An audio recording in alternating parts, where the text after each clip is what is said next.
I have done a lot of DBT groups, so that's kind of the primary model that I use in my work. Also, I've done a lot of relational stuff with younger kiddos and their parents. I've walked through a lot in my life, and I've appreciated those people who have walked through that experience with me, being able to be a part of that process. I think that was one of the biggest influences getting me started, along with my experiences being a foster parent and wanting to be able to help those kids who have been very dysregulated and have had a lot of trauma and a lot of intense experiences find a way of coming back to center. Those are probably my two biggest influences getting into the work that I'm in now. I love helping people realize their own strength. A lot of times people have been going through their experiences feeling very helpless, powerless, and realizing that most of their strength was already there. They just had to find a way of reaching out for it. Someone who's honest, candid, not assuming that they know you or your problems better than you do. You should be the expert in whatever your experiences are, since you're the one that's been having to deal with them this entire time. I'm really excited when I hear someone is either bored of treatment or they're like, I'm done, I've got everything finished, or they're starting to question that. Instead of being like, I don't know what to do with my problems, being like, I don't know if there's anything else we can really do here. I've gotten everything kind of wrapped up that I wanted to wrap up. Those are the days that I look forward to. Is when someone's like, I'm done seeing you, Josh. I'm out of here. Have a good one. I liked Sage because, it aligned with my values, which is wanting something to be person-centered. That being the person that's walking through the door is the expert, and the person walking through the door holds all the cards. They're the ones that are going to make all of the change. I like that there was a big focus on DBT, because that's something that I'm very familiar with and has helped me walk through life.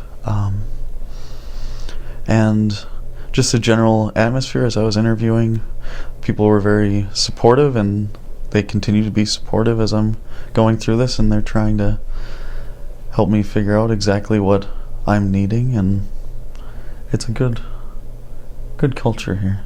I think one of the biggest misunderstandings that I've seen going through my work is individuals expecting the experiences to go away completely, whether it's trauma or anxiety or depression.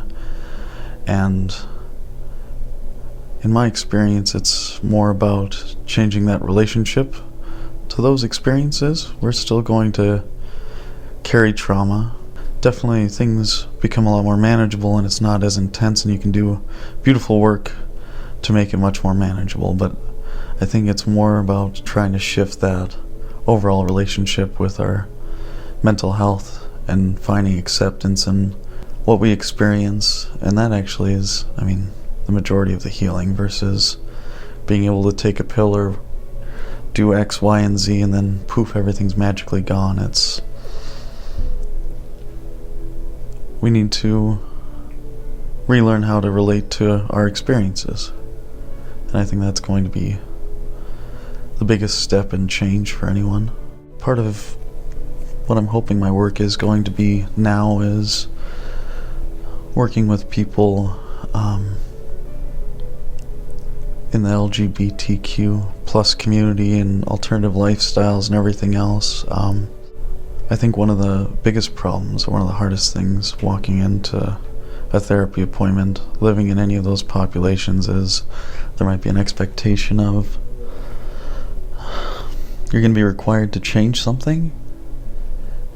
And at least from my perspective, it's all about how useful a thing is and what road you're willing to walk down. If you want to have multiple partners, you can have multiple partners, and that can be a healthy and beautiful thing in your life. But it's all about being able to step back and say, how is this impacting my life?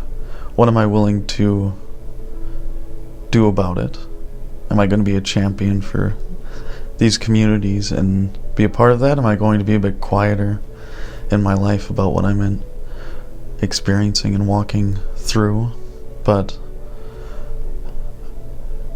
I want to work with all of those different people who come from those varied backgrounds, because they've been some of the coolest people I've known and some of the closest people to my heart as well.